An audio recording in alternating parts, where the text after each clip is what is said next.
Hello students, मैं पीके single एक बार पुनः ज्योग्राफी ऑनलाइन क्लासेस में आपका हार्दिक स्वागत करता हूं।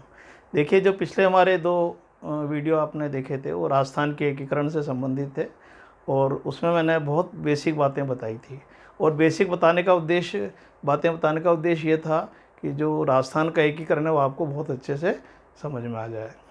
तो सबसे पहले मैंने रियासतें बताई थी कि 19 रियासतें कौन कौन सी हैं, ठिकाने कौन से हैं, केंद्र शासित प्रदेश कौन सा है, और फिर मैंने राजाओं के नाम याद कराए थे और एकीकरण से पूर्व जो राजाओं ने प्रयास किए थे उसके बारे में चर्चा की थी।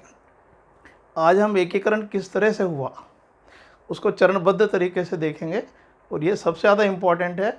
और जो आपको बेसिक मैंने बताया उसके बाद अब इसको समझना बहुत आसान हो जाएगा।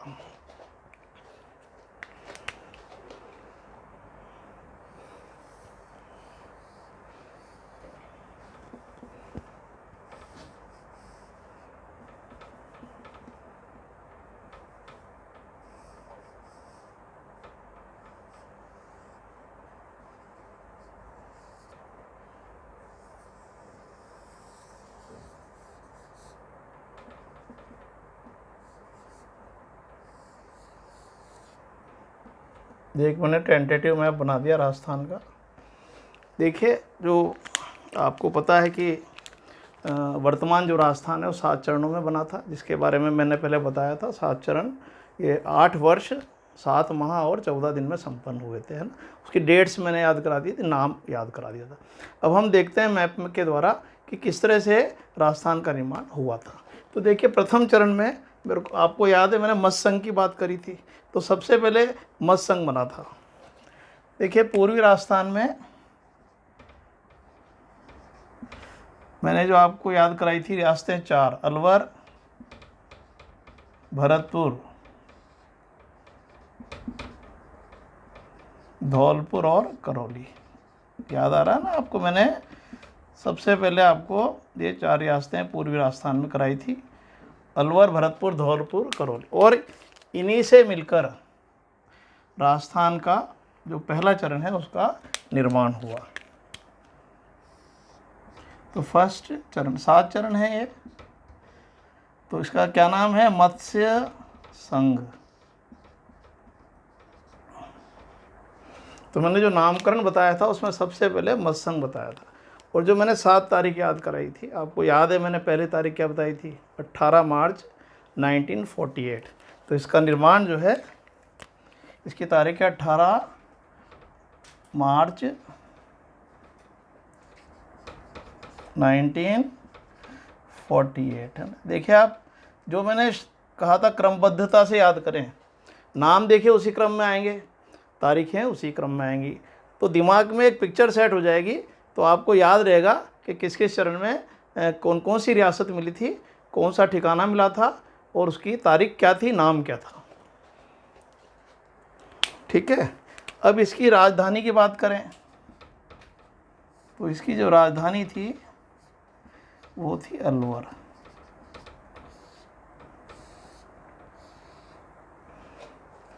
तो प्रथम चरण में मत्स्य संघ का निर्माण हुआ था और इसमें 4 रियासतें, 4 तो रियासतें, इसको इंग्लिश में बोलते हैं प्रिंसली स्टेट्स, और एक ठिकाना।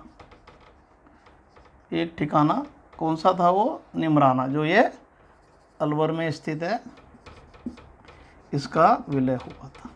तो 4 रियासतें प्लस एक ठिकाना। देखिए विद्यार्थियों, मैंने इसको जो ठिकाने को चीफ शिप कहा जाता है।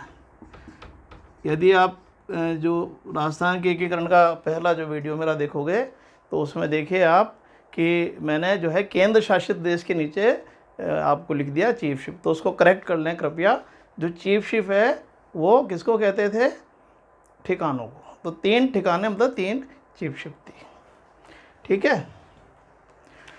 ये तो प्रथम चरण मत्स्य संघ, 4 रियासतें, अलवर, भरतपुर, धौलपुर, करौली और ठिकाना निमराना। ये प्रश्न बहुत आता है कि निम्न में से कौन सी रियासत का विलय मत्स्य संघ में हुआ या नहीं हुआ। हुआ तो इसमें से एक ले लेंगे और नहीं हुआ तो जैसे सवाई माधोपुर दे दिया, जयपुर दे दिया, कुछ भी दे दिया। या इसका क्या प्रश्न आता है? मत्स्य संघ की राजधानी क्या थी? अलवर थी। मत्स्य संघ का निर्माण कब हुआ? 18 मार्च 48 को, है ना। कौन से ठिकाने का विलय प्रथम चरण में हुआ? है ना, निमराना ठिकाने का। तो इस तरह के प्रश्न आते हैं, ये बिल्कुल बेसिक चीज़ है और आपको मैप के द्वारा आसानी से याद हो जाएगी। इसके राज प्रमुख जो हैं, प्रधानमंत्री और जो उद्घाटन करता है, वो अपन उसके बाद एक तालिका के माध्यम से उनको समझेंगे। और यही मैंने बताया था, यहाँ के जो महाराजा तेज सिंह जो थे, उन्होंने सर्वप्रथम हस्ताक्षर किए थे, ये बात भी मैंने बताई।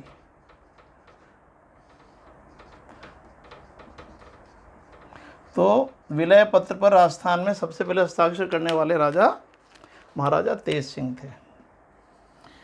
और पहली रियासत जो राजस्थान में मिली थी वो अलवर थी। ठीक है, तो देखिए ये हो गया प्रथम चरण, है ना। तारीख याद हो गई, नाम याद। अब दूसरे चरण में मैंने आपको बताया था राजस्थान संघ, याद है। तो अब राजस्थान संघ में सेकंड चरण में 9 रियासतें मिली थी और एक ठिकाना मिला था। देखिए कौन कौन सी हैं, उनको याद करें। देखिए तीनों तो हाड़ौती की हैं। कोटा, कोटा के ऊपर मैंने क्या बताया था? बूंदी। नीचे झालावाड़ बताया था। तो इस तरह से याद करें, कोटा, बूंदी, झालावाड़, 3 तो ये 3। ये दक्षिण की डूंगरपुर, बांसवाड़ा, प्रतापगढ़। डूंगरपुर, बांसवाड़ा, देखिए आप क्रमबद्धता से याद करेंगे, कभी नहीं भूलेंगे। और प्रतापगढ़, 3-3 करके याद करें तो 9 याद हो जाएंगे। 3 हाड़ौती की, कोटा, बूंदी, झालावाड़। 3 दक्षिण की, डूंगरपुर, बांसवाड़ा, प्रतापगढ़। और देखिए 3 कौन सी है? बूंदी के ऊपर मैंने क्या बताया था? टोंक। ठीक है, टोंक के बराबर में किशनगढ़ बताया था, जो अजमेर में पड़ता है। और एक भीलवाड़ा की यहाँ बताई थी, शाहपुरा। तो ये हो गई 9 रियासतें, देखिए, है ना। इनको मिलाकर राजस्थान के दूसरे चरण का निर्माण हुआ। तो दूसरे चरण का नाम क्या था? राजस्थान संघ। इसको पूर्वी राजस्थान भी कई जगह लिखा हुआ है ना। मत्स्य संघ को मत्स्य यूनियन, इंग्लिश में क्या बोलेंगे? मत्स्य यूनियन। मत्स्य यूनियन,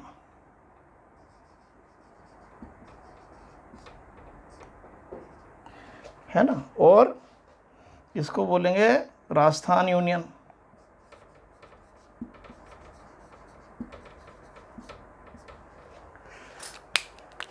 तो दूसरे चरण में देखिए, ये हो गया प्रथम चरण मत्स्य संघ,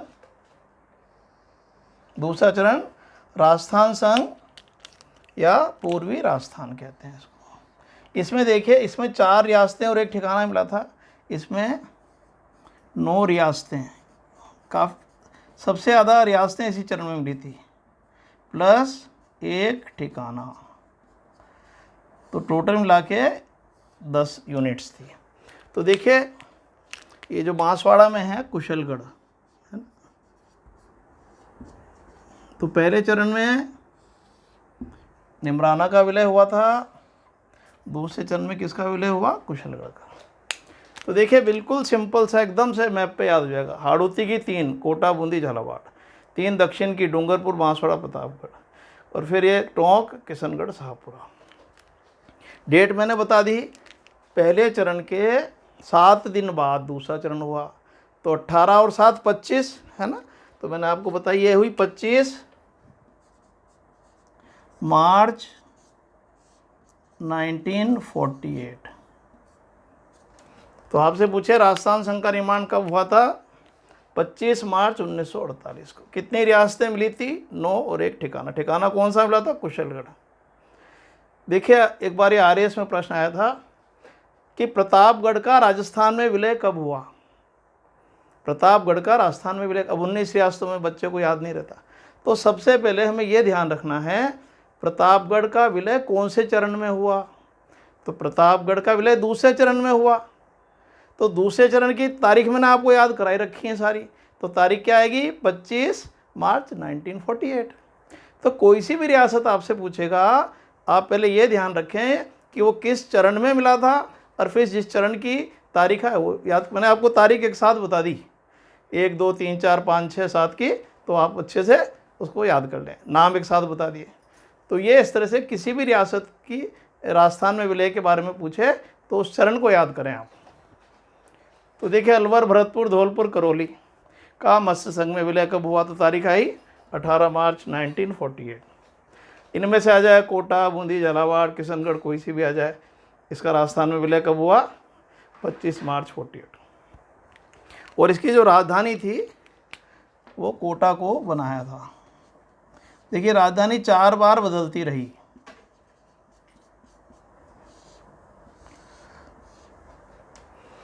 तो देखिए मत्स्य संघ की राजधानी पूछेगा तो अलवर है, राजस्थान संघ की राजधानी पूछेगा तो कोटा है ना। इसको मैं ब्लॉक बना देता हूँ यहाँ ताकि याद भी रहेगा।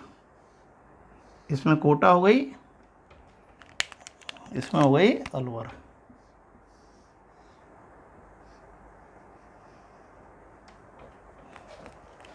ठीक है, तो कोटा प्रथम, अलवर फिर कोटा। अब देखिए एक चीज़ और है इसमें, बांसवाड़ा के राजा थे चंद्रवीर सिंह जी। चंद्रवीर है ना, आपको राजाओं के मैंने नाम याद कराए थे। देखिए बार बार वो राजा आएंगे। तो देखिए ये विलय के पक्ष में नहीं थे और बड़ा घबराए हुए थे। इनको लगा करे हम मिल जाएंगे तो फिर हमारी स्वतंत्रता ख़त्म हो जाएगी ना, कोई भी अपनी आज़ादी को समाप्त नहीं करना चाहता। तो इन्होंने हस्ताक्षर करते हुए क्या कहा कि ऐसा लग रहा है मैं अपने डेथ वारंट पर हस्ताक्षर कर रहा हूँ। तो ये कभी भी पूछ सकते हैं आपसे, ऐसा किसने कहा, डेथ वारंट।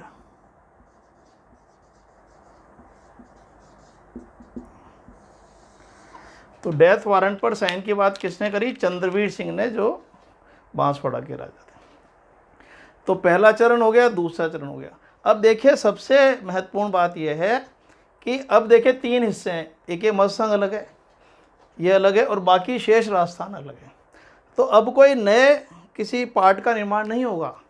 ये जो है राजस्थान संघ धीरे धीरे करके चरणबद्ध तरीके से सारा राजस्थान इसमें मिलेगा, अर्थात इसका ही विस्तार होगा। इस बात को समझें। अब जो भी चरण आएंगे वो अलग से नहीं बनेंगे, इसमें मिलते जाएंगे। जैसे अभी 9 है, फिर 10 हो जाएंगे, फिर 14 हो जाएंगे, फिर 18 हो जाएंगे, यही 19 तक कन्वर्ट हो जाएंगे। इस बात को समझ लें। तो अब तीसरे चरण में कौन सी चीज़ इसमें मिलेगी, है ना। मिलने का मतलब है संयुक्त होना, जॉइंट होना, यूनाइटेड होना। तो मैंने आपको बताया था दूसरे के बाद तीसरा नाम क्या है, संयुक्त शब्द जुड़ेगा, तो संयुक्त राजस्थान। और उसमें देखिए तीसरे चरण में केवल एक रियासत का विलय हुआ था, वो थी उदयपुर। तो देखिए यहाँ पर उदयपुर है इस जगह।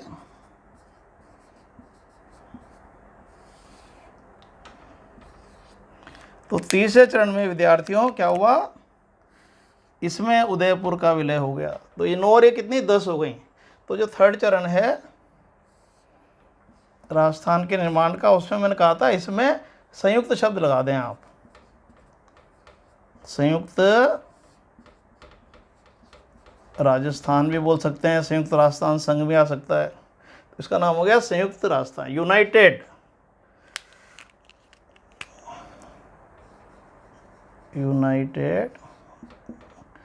राजस्थान यूनियन, या united states of Rajasthan union, कुछ भी आ सकता है। तो ये Matsya union, Rajasthan union, united Rajasthan union. तो इसमें किसका विलय हो गया, उदयपुर का। तो ये कितनी हो गई, 10 हो गई। तो संयुक्त राजस्थान में किसका विलय हुआ, प्लस उदयपुर, ये ध्यान रखें। ठीक है। तो इसमें केवल, इसमें 9 रियासतें मिली, इसमें 4 मिली थी, इसमें ये अभी भी देखिए अलग है। ठीक है। तो अब देखिए पहले की तारीख मैंने बताई थी 18 मार्च में 7 दिन जोड़ना है, तो ये आ गई 25 मार्च। अब इसमें मैंने कहा था 1 महीना जोड़ना है, तो 18 अप्रैल। तो इसकी तारीख क्या हुई, 18 अप्रैल 1948। मैंने शुरू में कहा था 348 के हैं। तो तीसरे चरण में केवल उदयपुर रियासत का विलय हुआ था। और देखिए राजधानी जब उदयपुर एक बड़ा ठीक वो था स्थान, और कोटा जो पहले राजधानी थी उसकी जगह राजधानी किसको बनाया, उदयपुर को। तो ये भी ध्यान रखना है कि तीसरे चरण में राजधानी बन गई उदयपुर। ठीक है। तो प्रथम चरण में अलवर बनी, मध्य संघ की राजधानी अलवर, राजस्थान संघ की राजधानी कोटा और संयुक्त राजस्थान की हो गई उदयपुर। तो देखिए पहले का नाम मध्य संघ, फिर राजस्थान संघ और फिर संयुक्त राजस्थान या संयुक्त राजस्थान संघ। पहले की राजधानी अलवर, फिर कोटा और फिर तीसरे की बनी उदयपुर। पहले की तारीख 18 मार्च 48, दूसरे की 25 मार्च 7 दिन बाद, और तीसरे की एक महीने इसके बाद। तो अभी आपसे पूछे कि उदयपुर का राजस्थान में विलय कब हुआ, तो चरण याद करें पहले, तब आपको चरण याद आ जाएगा। तीसरा चरण तो आप डेट में जाएं, फिर डेट याद हो जाएगी। अब देखिए चौथा चरण एक बहुत बड़ा चरण था राजस्थान में, जिसमें बड़ा जो क्षेत्र है, ये सारा क्षेत्र जो है, यहाँ सिरोही को छोड़ दीजिए तो ये सारा राजस्थान 4 रियासतों में बटा हुआ था। तो ये देखिए यहाँ पर जयपुर, ये बीकानेर, ये जितना भी आपको इधर उत्तर पश्चिम राजस्थान दिख रहा है 4 ही रियासतों में था उस समय। जैसलमेर और यहाँ है जोधपुर। तो देखिए जो राजस्थान संघ बना उसमें 9 थी, फिर 10 हो गई। अब इस सब में ये सब 10 हो गई, इसमें ये 4 मिले, तो अब कितनी हो जाएंगी, 14 हो जाएंगे। तो राजस्थान का आकार बहुत बड़ा हो जाएगा, इसलिए चौथे चरण का नाम पड़ा वृहत राजस्थान। तो चौथे चरण को क्या कहा जाता है, वृहत राजस्थान, क्योंकि इसका आकार बहुत बड़ा, ग्रेटर राजस्थान। तो इसमें क्या देखो, तारीख मैंने बताया था चौथे की वो है जो राजस्थान के स्थापना दिवस की तारीख है 30 मार्च, और ये सन बदल जाएगा 49, क्योंकि 3 हो गए 48 के, ये हो गया 49 के। और यहीं से राजस्थान की ये स्थापना दिवस 30 मार्च को प्रतिवर्ष मनाया जाता है। तो स्थापना दिवस कब से मनाया जाता है, 1949 से। तो देखिए इसी को राजस्थान की स्थापना भी माना जाता है, और जो बाद में समायोजन है उनको विस्तार माना जाता है, और 1 नवंबर 56 को वर्तमान राजस्थान बन गया था। तो इस समय ये प्रश्न हुआ कि राजधानी किसको बनाया जाए, तो एक समिति का गठन किया गया, पी सत्यनारायण राव समिति, इसका गठन किया गया, और इसकी सिफारिश के आधार पर जयपुर को राजधानी किसको बनाया गया, जयपुर को। तो आपसे ये प्रश्न पूछ सकते हैं कि राजस्थान की राजधानी जयपुर जो है किस समिति के सिफारिश के आधार पर बनाई गई, पी सत्यनारायण राव समिति। इन्होंने कहा कि भौगोलिक स्थिति और पेयजल की यहाँ सुविधा है, पेयजल। तो भौगोलिक स्थिति और पेयजल की सुविधा के आधार पर जो सत्यनारायण राव समिति थी उन्होंने जयपुर को राजस्थान की राजधानी बनाया, और जयपुर राजस्थान की राजधानी कब बना, 30 मार्च 1949 को। तभी से राजस्थान का स्थापना दिवस भी मनाया जाता है। देखिए इस समय और क्या हुआ कि जब जयपुर को राजधानी मिली तो और रियासतों को भी कुछ भाग देने थे, है ना, क्योंकि नहीं तो वो नाराज़ हो जाते। तो ऐसे जो है कुछ विभागों का जो है देखिए किस तरह से कहाँ पर आवंटन किया गया। देखिए जो बीकानेर है उसे शिक्षा विभाग दिया गया,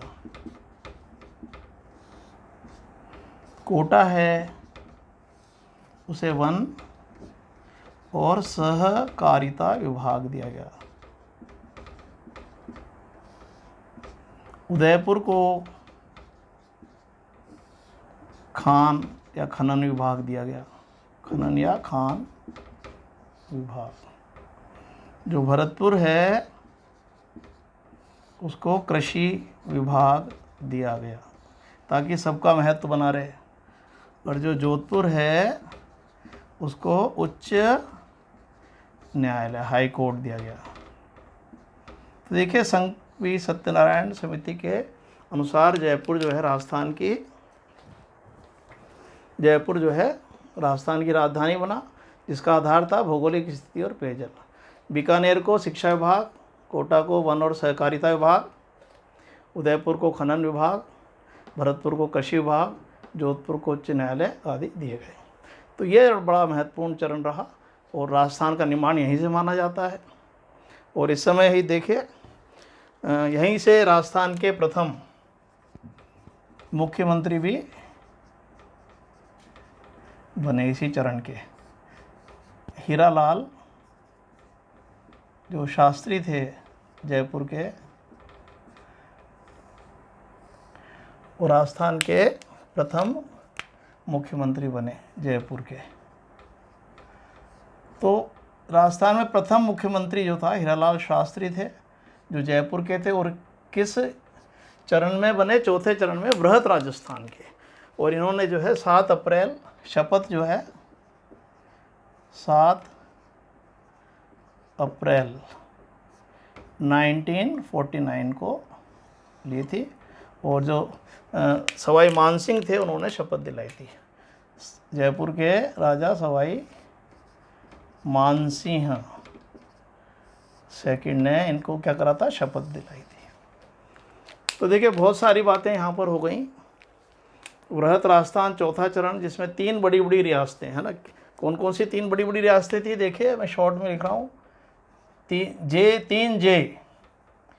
3 तो जे हैं और एक है बीकानेर।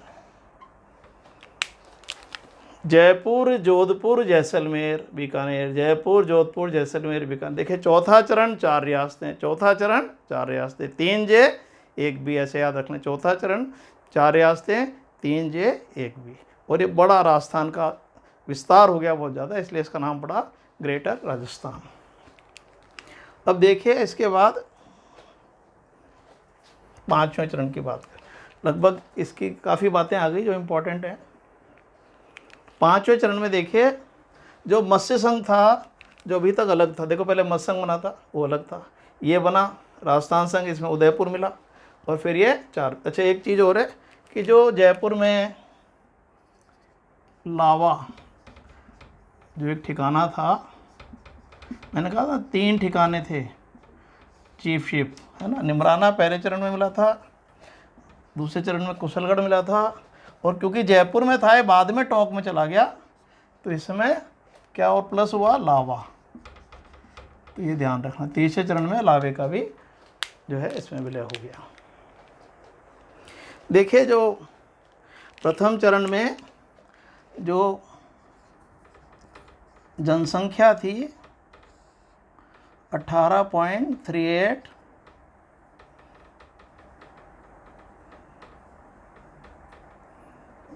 जनसंख्या 18.38 लाख थी इसकी, है ना। और इसकी जो आय थी, एक बार भी किसी कंपटीशन में पूछा था कि मत्स्य संघ की आय कितनी थी। 1.84 करोड़ वार्षिक थी ये। क्योंकि देखे जिसकी जनसंख्या मैंने बताया था 10 लाख से अधिक थी, और जिनकी आय 1 करोड़ से अधिक थी, वही अपना स्वतंत्र अस्तित्व बनाए रख सकती थी। तो कभी ये पूछ ले तो मत्स्य संघ में जनसंख्या 18 लाख के ऊपर थी और आय 1.84। राजस्थान संघ में जो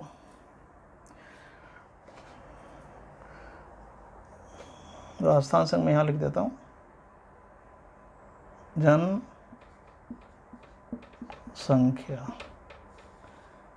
23.5 लाख। जनसंख्या कितनी थी? 23.5 लाख। उसके 18.38 लाख, इसकी 23.5। और जो इसकी आय थी इधर लिख देता हूँ मैं, थोड़ा सा ध्यान रखना आप ना, ऊपर नीचे हो गया, जगह कम है। आय दूसरे चरण की आय 2 करोड़ थी, है ना। आप जो देख लें, दोनों बातें मैंने यहाँ लिख दी। इधर ये सारा सेकंड चरण से इधर है ना, मैं इसको क्लबिंग कर देता हूँ, तो आपको ध्यान रहेगा कि ये सारी बातें इससे संबंधित हैं।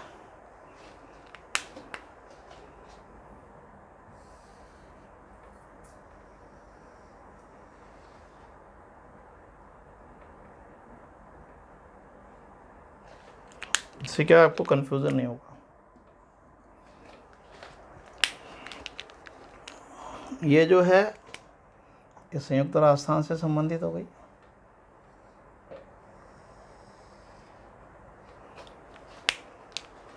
और वो जो है इसको मैं क्लबिंग कर देता हूँ सभी को।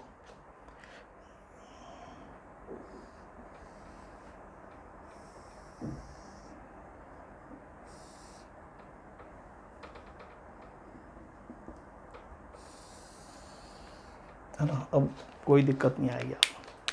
तो मत्स्य संघ हो गया है, राजस्थान संघ हो गया है, संयुक्त राजस्थान, चौथा हो गया बृहत राजस्थान।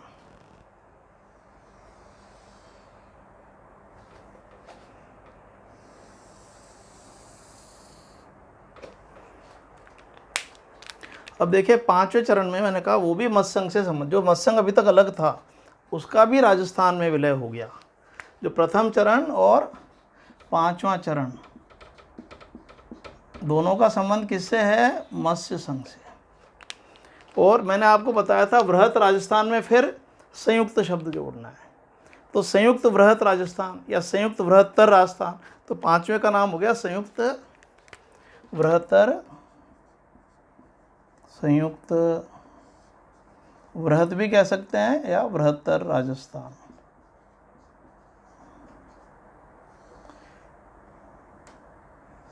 तो 5वें चरण का नाम संयुक्त बृहत, और मैंने आपको बताई थी इसकी तारीख, चौथी जो तारीख है उससे 1.5 महीने बाद, 30 मार्च के बाद 30 अप्रैल और फिर 15 मई। तो इसका निर्माण कब हुआ? 15 मई, 15 मई 1949। देखो जो मैंने पिछले वीडियो में डेट्स याद कराई उनको वापस से अच्छे से याद करें, उसके बाद ही ये सारा जो एकीकरण है अच्छा समझ में आता है। तो अब क्या हुआ, जो ये बृहत राजस्थान था,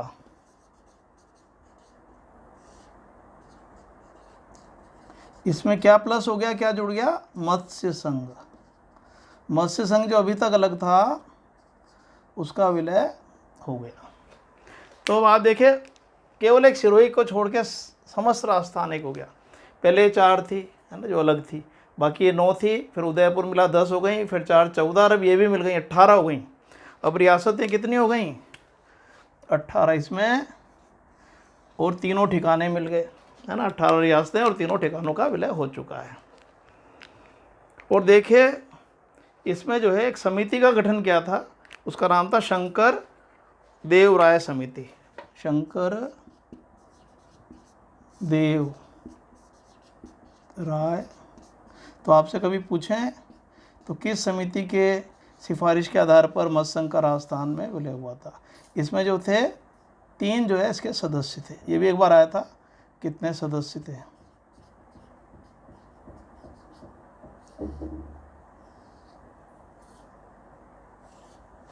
तो शंकर देव राय समिति की सिफारिश के आधार पर मत्स्य संघ का राजस्थान में विलय हुआ।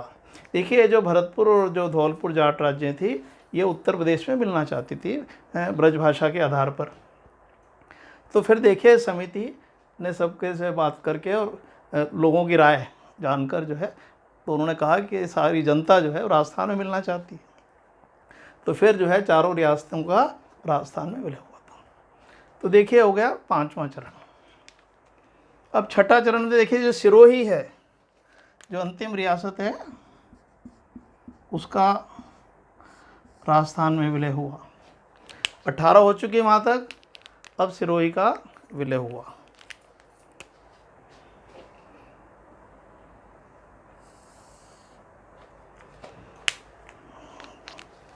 तो तो छठा चरण, इसका नाम मैंने बताया था राजस्थान ब, क्योंकि इस समय राजस्थान जो था ब या बी श्रेणी का राज्य था। तो छठे चरण में मैंने बताया था सिरोही का विलय हुआ, और इसकी तारीख मैंने बताई थी जब भारत में संविधान लागू हुआ था, वो तारीख है। तो 26 जनवरी 1950 को जो है छठे चरण का निर्माण हुआ, और इसमें क्या प्लस हो गया, सिरोही। तो अब मिला के 19 रियासतों का विलय हो गया। तो कई बार आता है अंतिम रियासत जिसका राजस्थान में विलय हुआ था वो सिरोही थी, अंतिम रियासत, मैंने पिछले वीडियो में बताया था। तो सिरोही अंतिम रियासत थी, और ध्यान रखना उसका छठे चरण में विलय हुआ। प्रथम रियासत अलवर थी, छठी रियासत सिरोही थी जिसका राजस्थान में विलय हुआ था। ये अंतिम रियासत और प्रथम रियासत, और ये कौन से चरण में मिली कभी पूछ सकते हैं, है ना, छठे चरण में। और मैंने बताया था इसका विलय 2 बार हुआ। इसका जो हिस्सा था आबू और देलवाड़ा छोड़कर, आबू और देलवाड़ा को छोड़कर, तो सिरोही का विलय हुआ आबू और देलवाड़ा को छोड़कर। तो इस तरह से 26 जनवरी 1950 सिरोही का विलय हो गया, जो अंतिम रियासत थी। 2 चरण में विलय हुआ, पहले सिरोही का हुआ, केवल आबू और देलवाड़ा रह गई जो फिर अंतिम चरण में मिलेंगी। और मैंने बताया कि 26 जनवरी 1950 को भारत में जब संविधान लागू हो गया तो राजस्थान को आधिकारिक नाम कब प्राप्त हुआ, 26 जनवरी 1950 को। तो राजस्थान को आधिकारिक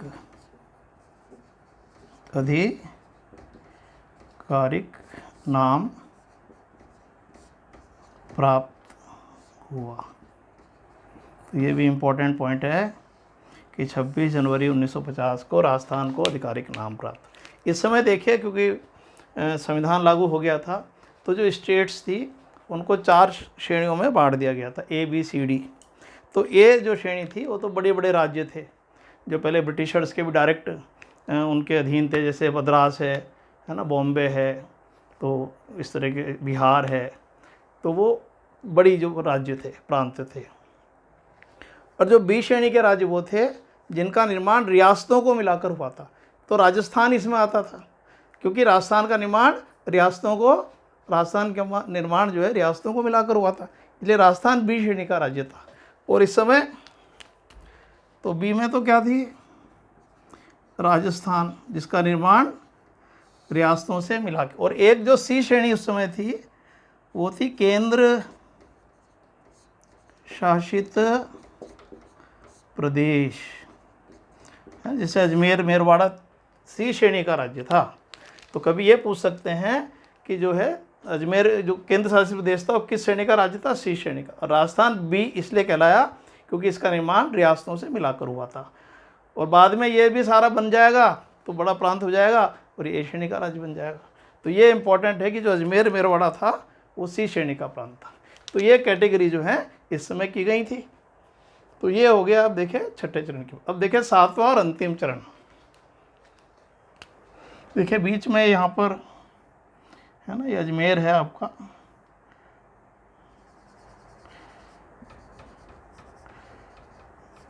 अजमेर यहाँ पर स्थित है। तो अंतिम चरण में किसका विलय हुआ, अजमेर का।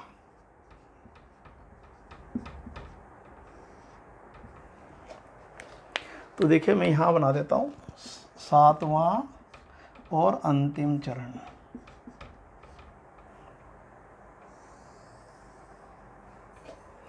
बहुत इंपॉर्टेंट है 7वां और अंतिम चरण भी।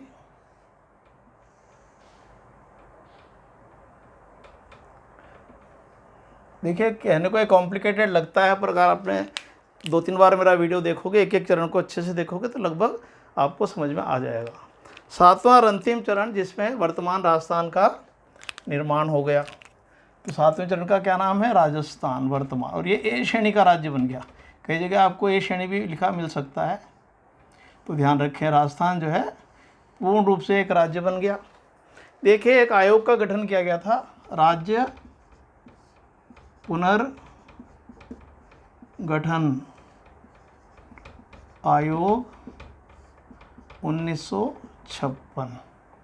इसके जो अध्यक्ष थे वो थे श्री फजल अली, कई जगह फैज़ल अली भी लिखा हुआ है, तो इसलिए कई लोग इसको फजल अली समिति भी कह देते हैं। तो राज्य पुनर्गठन आयोग 1956 का गठन किया गया क्योंकि अजमेर केंद्र शासित प्रदेश का विलय नहीं हुआ था, साथ ही जो आबू और देलवाड़ा तहसीलें थी उनका भी विलय नहीं हुआ था। तो इस समिति ने जो है इस पर चर्चा करी, विचार किया और इसकी सिफारिश के अनुसार जो है राजस्थान में अजमेर का और आबू देलवाड़ा का विलय हुआ था। ये भी बहुत इंपॉर्टेंट पॉइंट है। तो देखिए इसका जो गठन हुआ था 22 दिसंबर 1953 को किया गया था। तो ये भी पूछ सकते हैं राज्य पुनर्गठन आयोग के अध्यक्ष कौन थे? श्री फजल अली। तो फजल अली की सिफारिश के अनुसार किसका विलय हुआ राजस्थान में? देखिए एक तो अजमेर का विलय हुआ जो एक केंद्र शासित प्रदेश था, राजस्थान में मिल गया और ये राजस्थान का 26वां जिला बना, है ना। राजस्थान का 26वां जिला कौन बना? अजमेर का। अच्छा डेट की बात करें तो ये मैंने बताया था राजस्थान का निर्माण कब हुआ? 1 नवंबर 1956 को। तो ये डेट मैंने क्रमबद्ध तरीके से आप देखोगे तो उसी तरह से है जिस क्रम में मैंने कल बताया था। और देखिए किसका विलय हुआ? आबू और देलवाड़ा जो सिरोही में थे उनका विलय हुआ, क्योंकि मैंने बताया कि ये 5वें चरण में इसको 6ठे चरण में बॉम्बे राज्य में मिला दिया गया था और फिर जो है जो बहुत प्रयासों से जो है बाद में इसका जो है पुनर्गठन आयोग, राज्य पुनर्गठन आयोग के सिफारिश के हिसाब से राजस्थान में विलय हुआ। एक देखिए एमपी के मंदसौर जिले में भानपुरा तहसील है, इसका एक गांव है सुनेल, इसको सुनेल टप्पा भी कहते हैं, इसका भी राजस्थान में विलय हुआ, है ना। तो ये सुनेल टप्पा भी इम्पोर्टेंट। तो अजमेर, आबू देलवाड़ा, सुनेल टप्पा। देखा सीमा संबंधी समायोजन के कारण ना सुनेल लगभग इधर है, तो वो राजस्थान में आ रहा था और इधर जो सिरोंज थी, है ना, वो एमपी में जा रही थी। झालावाड़ का उपखंड सिरोंज तो उसको दे दिया एमपी को, और ये सुनेल टप्पा था वो राजस्थान में मिला लिया गया था। तो चौथा पॉइंट है माइनस हुआ एक तरह से। क्या माइनस हो गया? सिरोंज। सिरोंज कहाँ था? झालावाड़ में। उपखंड था ये। तो ये सीमा संबंधी समायोजन के कारण सुनेल टप्पा का विलय राजस्थान में हुआ, एमपी के, इसका प्लस हो गया, और माइनस क्या हुआ? सिरोंज। किसको दे दिया गया? टू एमपी, इसको एमपी को दे दिया गया। तो अंतिम रूप से देखिए ये सारे समायोजन राजस्थान में हुए और वर्तमान राजस्थान का निर्माण हो गया। देखिए इसको अच्छे से देखें इसको। देखिए विद्यार्थियों बहुत सारी बातें हैं इसमें समझने की, और यदि आप अच्छे से देखेंगे तो मैं भी वापस एक बार रिवाइज करा रहा हूँ क्योंकि बहुत इंपॉर्टेंट चीज़ें हैं। देखिए प्रथम चरण अलवर, भरतपुर, धौलपुर, करौली, 4 रियासतें और एक निमराना का विलय हुआ। राजधानी किसको बनाई? अलवर को। तारीख मैंने बताई थी 18 मार्च 48। इसकी जनसंख्या थी 18.38 लाख और आय थी 1.84 करोड़। तो ये स्वतंत्र अस्तित्व बनाए रख सकती थी। और राजस्थान में सबसे पहले हस्ताक्षर अलवर के महाराजा तेज सिंह ने ही किए थे। तो ये हो गया मत संघ के बारे में। अब देखिए दूसरा राजस्थान संघ। तो राजस्थान जो संघ था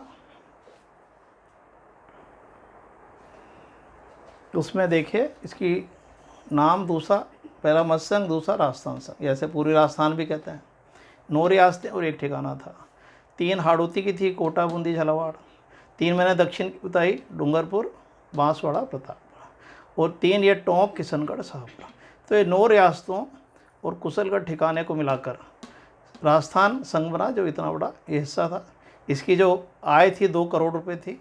इसकी जो जनसंख्या थी 23.5 लाख थी। और इसका जो गठन है 18 मार्च 48 के 7 दिन बाद हुआ था, 25 मार्च 48। और जो बांसवाड़ा के राजा चंद्रवीर सिंह जी थे, उन्होंने कहा ऐसा लग रहा है मैं अपने डेथ वारंट पर हस्ताक्षर कर रहा हूँ। तो ये हो गया दूसरा चरण, सारी बातें आ गई इसमें, रियासतें, राजधानी कोटा हो गई है ना, आय वगैरह सब आ गई। तीसरा चरण में उदयपुर का, अब इसमें मैंने कहा इस भाग में धीरे धीरे सारा राजस्थान मिलेगा। तो तीसरे चरण में उदयपुर का विलय हुआ, और ये तारीख मैंने बताया पहली तारीख से 1 महीने बाद 18 मार्च थी, वर्ष वही है 18 अप्रैल। उदयपुर का विलय हुआ, राजधानी कोटा से हटाकर उदयपुर बना दी गई, तो राजस्थान संघ में उदयपुर मिल गया, अभी और बड़ा हो गया। अब देखिए चौथे चरण में 4 बड़ी बड़ी रियासतें, क्योंकि राजस्थान का बहुत बड़ा भाग था इसलिए इसका नाम पड़ा बृहत राजस्थान, ग्रेटर राजस्थान। इसमें 3 जयपुर, जोधपुर, जैसलमेर और एक बीकानेर। तो चौथा चरण 4 रियासतों का विलय हुआ और राजस्थान का आकार बहुत बढ़ गया। राजधानी क्या बन गई? जयपुर। इसकी राजधानी क्या बन गई? जयपुर। और एक ठिकाने का विलय हुआ लावा का। तो इन सब का विलय कौन सी तारीख को हुआ? 30 मार्च 49। और यहीं से राजस्थान की स्थापना मानी जाती है, और 30 मार्च को राजस्थान का स्थापना दिवस मनाया जाता है। जयपुर को राजधानी बनाने के लिए एक समिति बनाई गई, पी सत्यनारायण राव समिति। इसकी सिफारिश के आधार पर जयपुर को राजस्थान की राजधानी बनाया गया, क्योंकि इसकी भौगोलिक स्थिति और पेयजल की यहाँ पर सुविधा थी। साथ ही शिक्षा विभाग बीकानेर को दिया गया, वन सहकारिता विभाग कोटा को दिया गया, खनन या खान विभाग उदयपुर को दिया गया, कृषि विभाग भरतपुर को दिया गया, उच्च न्यायालय जोधपुर को दिया गया। और इसी बृहत राजस्थान ने राजस्थान को प्रथम मुख्यमंत्री दिया हीरालाल शास्त्री। पहले ये प्रधानमंत्री थे और इसी में यहाँ पर ये मुख्यमंत्री बन गए। और इनको शपथ सवाई मानसिंह द्वितीय ने दिलाई थी 7 अप्रैल 1949 को। और ध्यान रखना ये मनोनीत थे, ये प्रथम मुख्यमंत्री कैसे थे? मनोनीत। वरिष्ठता के आधार पर इनको मान लिया गया था, क्योंकि देखिए निर्वाचन तो इलेक्शन जो है आपको पता है 1952 में हुए थे। तो 1952 में इलेक्शन के बाद जो टीकाराम पालीवाल थे वो राजस्थान के प्रथम निर्वाचित मुख्यमंत्री बने थे, इसलिए ये कैसे थे? मनोनीत मुख्यमंत्री। तो ये सारी बातें देखो इसमें आ गई चौथे चरण की। इसके बाद मत संघ का विलय हुआ 5वें चरण में, तो इसके 1.5 महीने बाद 15 मई 49। और देखिए इसमें जो समिति बनाई गई शंकर देव राय समिति, 3 सदस्यीय समिति थी। भरतपुर धौलपुर जो है यूपी में मिलना चाहते थे, पर इस सिफारिश के द्वारा जो है ये चारों रियासतों का विलय राजस्थान में हो गया। तो बहुत बृहत राजस्थान में संयुक्त जोड़ा तो संयुक्त बृहत्तर राजस्थान। तो ये राजस्थान का आकार बहुत बड़ा हो गया केवल सिरोही को छोड़कर। अब देखिए एक बात बहुत अच्छे से ध्यान देने योग्य है, ये प्रश्न आया हुआ है कि अलवर, भरतपुर, धौलपुर, करौली, इनका यदि आपसे पूछे मत्स्य संघ में विलय कब हुआ, तो उसकी तारीख आएगी पहले चरण की 18 मार्च 1948। और ध्यान रखना यदि वो मत्स्य संघ में विलय पूछ रहा है तो प्रथम चरण की तारीख देनी है, और यदि राजस्थान में विलय पूछ रहा है तो आपको 5वें चरण की तारीख देनी है। इसको बहुत अच्छे से याद रखिए, इसमें कन्फ्यूज़न हो जाता है। अर्थात अलवर, भरतपुर, धौलपुर, करौली का मत्स्य संघ में विलय कब हुआ? 18 मार्च 48 को। अलवर, भरतपुर, धौलपुर, करौली का राजस्थान में विलय कब हुआ? 15 मई 49, है ना, मैंने बहुत अच्छे से बता दिया। छठे चरण में सिरोही का विलय हुआ, पर इसमें आबू और देलवाड़ा को छोड़कर, क्योंकि ये बॉम्बे राज्य में मिला दिया गया था, ये हिल स्टेशन था, तो हम तो चाहते थे भाई राजस्थान में रहे, पर ये गुजरात में मिला दिया बॉम्बे साइड में। तो इसके लिए जो है ये तारीख हुआ है जब भारत का संविधान लागू हुआ था, और ये अंतिम रियासत थी जिसका राजस्थान में विलय हुआ था। और राजस्थान को आधिकारिक नाम भी 26 जनवरी 1950 को ही प्राप्त हुआ था, क्योंकि ये संविधान लागू हो गया था। उस समय जो है ABCD 4 कैटेगरी के राज्य थे, उसमें राजस्थान B श्रेणी का राज्य था, क्योंकि वे राज्य जो रियासतों को मिलाकर बनाए जाते थे वो B श्रेणी में आते थे। और C श्रेणी का जो केंद्र शासित प्रदेश थे तो वो अजमेर था, है ना। अभी आपसे पूछे केंद्र शासित प्रदेश, C श्रेणी का राज्य कौन सा था? अजमेर था। तो ये हो गया छठे चरण के बारे में। और इस मैंने आपको बताया था सिरोही का 2 चरणों में विलय हुआ, तो एक तो ये यहाँ पर तो मेन हो गया, और आबू और देलवाड़ा फिर बाद में मिलेंगी। अंतिम चरण अजमेर का विलय हुआ, है ना। राज्य पुनर्गठन आयोग बनाया 1956, जिसका गठन 22 दिसंबर 1953 को हुआ।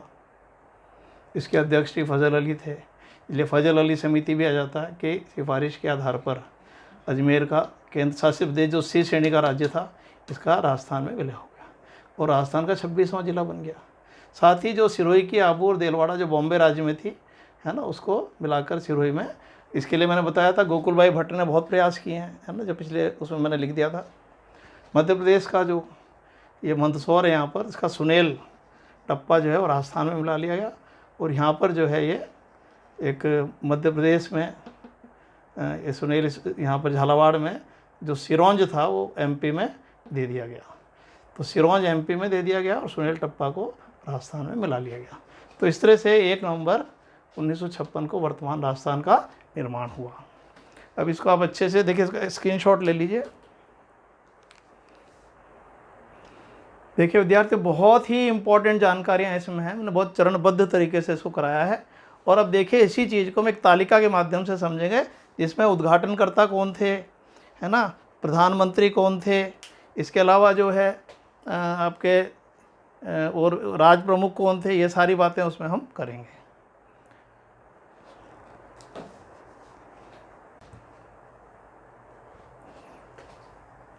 देखिए स्क्रीनशॉट ले लिया होगा विद्यार्थियों आपने।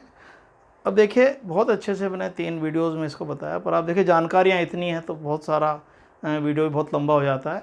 तो अब जो इसका जो तालिका के माध्यम से, है ना, एक छोटा सा जो कुछ भी हमने पढ़ा, साथ में हमने महाराज प्रमुख कौन थे, उपराज प्रमुख कौन थे, है ना, और उद्घाटन किसने किया था, इस तरह की बातें भी रह गई हैं।